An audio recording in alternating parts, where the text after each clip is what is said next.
કેશોદ શહેરમાં નગરપાલિકા સફાઈ કામદારો નગરની સફાઈમાં પૂરતું ધ્યાન આપે છે અને એકઠો થયેલો કચરો પાલિકાના ટ્રેક્ટર દ્વારા ખસેડવામાં આવે છે।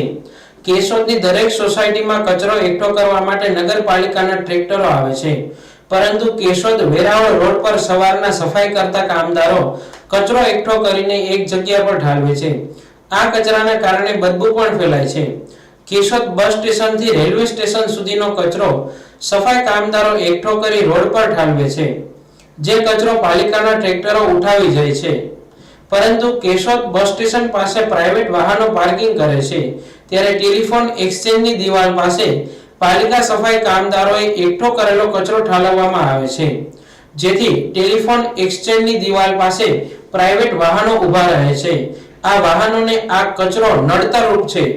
અધૂરામાં પૂરું પાલિકાએ જ ટેલિફોન એક્સચેન્જની દિવાલ પર બોર્ડ માર્યું છે કે અહીં કચરો નાખવો નહીં, નાખનારને ₹500 નો દંડ કરવામાં આવશે, છતાં પાલિકાના સફાઈ કામદારો કચરો આ બોર્ડ પાસે જ ઠાલવે છે, જેથી રોડ પર ગંદકી ફેલાય છે। પ્રાઇવેટ વાહન ચાલકોને પણ આ કચરાને કારણે મુશ્કેલી પડે છે। પ્રાઇવેટ વાહન પાર્કિંગ કરતા વાહન ચાલકોના મતે પાલિકા સફાઈ કામદારોએ અહીં કચરો નાખવો જોઈએ નહીં, છતાં નાખવામાં આવે છે। આ મુદ્દે વાહન ચાલકોના મતે પાલિકા તંત્રએ કચરો નાખવાની મનાઈ કરવા જોઈએ। દરરોજ બસ સ્ટેશન પાસે કચરાની બદબુ જોવા મળે છે, તેથી વાહન ચાલકો પરેશાની ભોગવી રહ્યા છે।